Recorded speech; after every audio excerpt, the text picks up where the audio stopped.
Hello everyone, எல்லோரும் எப்படி இருக்கீங்க? நல்லா இருப்பீங்கன்னு நினைக்கிறேன். இன்றைக்கி நம்ம சேனலில் என்ன பார்க்க போகிறோங்கன்னா, ஈவினிங் ஸ்நாக்ஸும் இன்றைக்கி லஞ்சுக்கு வந்து கத்திரிக்காய் குழம்பு வச்சேன். அதையும் தான் நான் அப்லோட் பண்ண போகிறேன். ஓகே, அப்லோட் பண்ணியிருக்கேன், சாரி. ஸோ பாருங்கள், இன்றைக்கி வந்து ப்ரெட்டில் வந்து என் பொண்ணு வந்து குலோப் ஜாமுன் செஞ்சுருந்தேன். Bread gulab jamun. First bread வந்து ஒரு 10 ஸ்லைஸ் எடுத்துகிட்டு சைடில் அந்த ப்ரௌன் கலரில் இருக்கும் பார்த்திங்களா, அதெல்லாம் கட் பண்ணிக்கிட்டேன். ஃபுல்லாக கட் பண்ணிவிட்டு ப்ரெட்டை ஒன்று ஒன்றா பிச்சு போட்டு இந்த மாதிரி தூள் மாதிரி ஆக்கிட்டேன். நல்ல தூளாக்கிட்டான். தூளாக்கிட்டு பால் பாக்கெட் இருக்குது பார்த்திங்களா, நீங்கள் மாட்டுப்பால் வாங்கினீங்கன்னா காய்ச்சி வடிகட்டி இது மாதிரி பிசைஞ்சிக்கோங்க. பாக்கெட் பால் அப்படிங்கிறனால அதை காய்ச்சலை அப்படியே பாலை மிக்ஸ் பண்ணி பிசைஞ்சு விட்டுக்கணும்.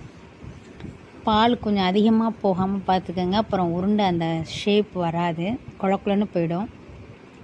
பால் ஊற்றி அதை அப்சர்வ் பண்ண நீங்கள் ஊற்றுங்க, ஒரேடியாக ஊற்றிடாதீங்க. பாருங்கள், இப்போ இந்த மாதிரி பிசைஞ்சு வச்சுக்கணும். இங்கே பாருங்கள், சப்பாத்தி மாவு மாதிரி வந்துருச்சு. கொஞ்சம் கீ போட்டுக்கோங்க. சப்பாத்தி மாவு எப்படி பிசைவோம் அது மாதிரி பிசைஞ்சு வச்சுக்கணும்.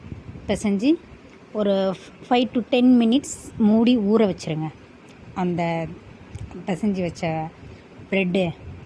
அதுக்கப்புறம் ஒரு கடாயில் தண்ணி ஊற்றி சர்க்கரை போட்டு ஏலக்காய் சுக்கு எல்லாத்தையும் போட்டு பாவு ரெடி பண்ணி வச்சுக்கோங்க. நம்ம ஆர்டினரி குலோப் ஜாமுக்கு எப்படி செய்வோம் அதே மாதிரி பாவு ரெடி பண்ணி வச்சுக்கோங்க. அதுக்கப்புறம்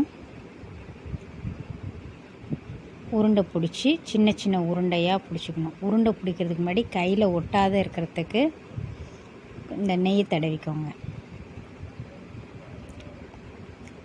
நெய்யை தடவிக்கிட்டு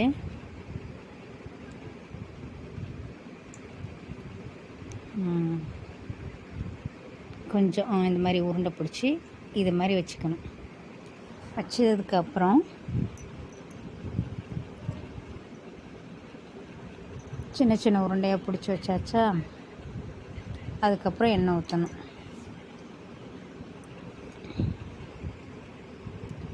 எண்ணெய் ஊற்றி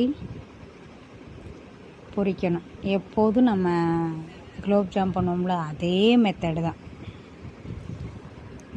இப்போ ரெடி ஆகிடுச்சு, குலோப் ஜாமுன் ரெடி ஆகிடுச்சு. நல்லா பொரிக்க விடணும். நல்லா பொரிஞ்சதுக்கப்புறம் ப்ரௌன், நல்லா கோல்டன் ப்ரௌன் கலரில் இருக்கணும்.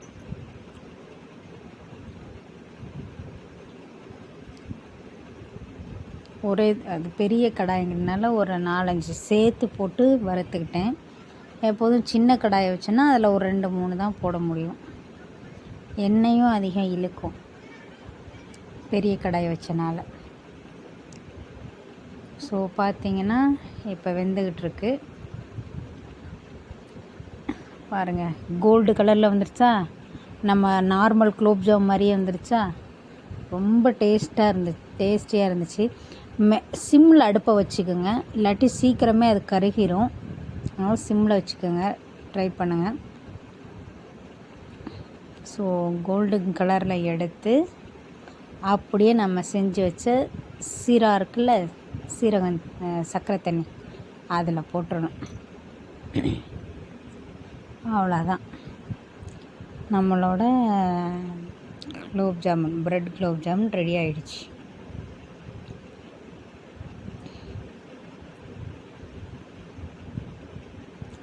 இவ்வளோதாங்க குலோப் ஜாமுன்.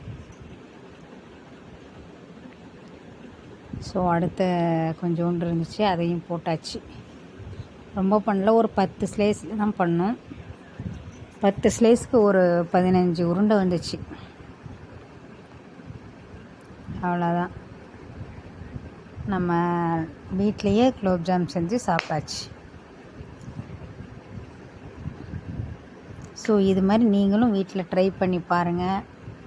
கமெண்ட் பாக்ஸில் சொல்லுங்கள் டேஸ்ட்டு எப்படி இருந்துச்சுன்னு.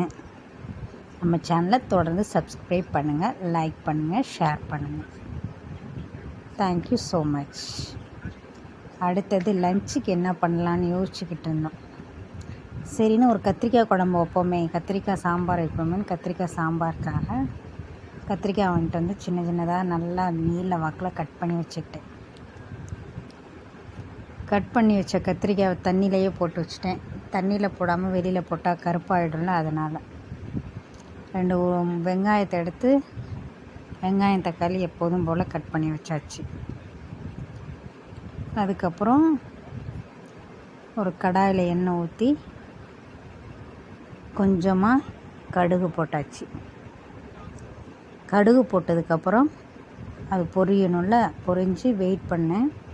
பொரிஞ்சதுக்கப்புறம் வெங்காயத்தை நல்லா வணக்கினேன்.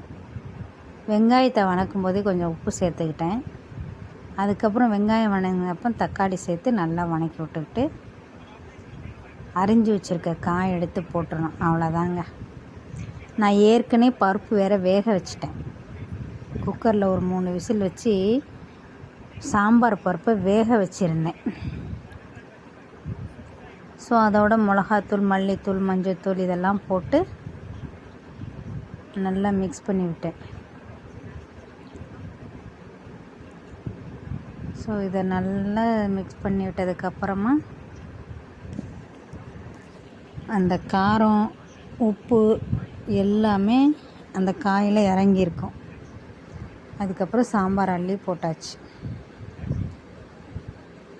சாம்பார் அள்ளி போட்டு மிக்ஸ் பண்ணி நல்லா மிக்ஸ் பண்ணியாச்சா, கொஞ்சம் தண்ணி ஊற்றிக்கிட்டேன். கொஞ்சம் போல் தண்ணி ஊற்றிக்கிட்டேன்.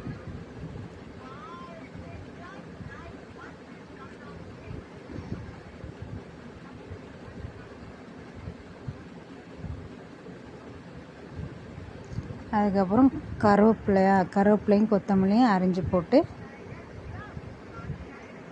மூடி வச்சிட்டேன். அவ்வளோதாங்க சாம்பார் இன்னைக்கு.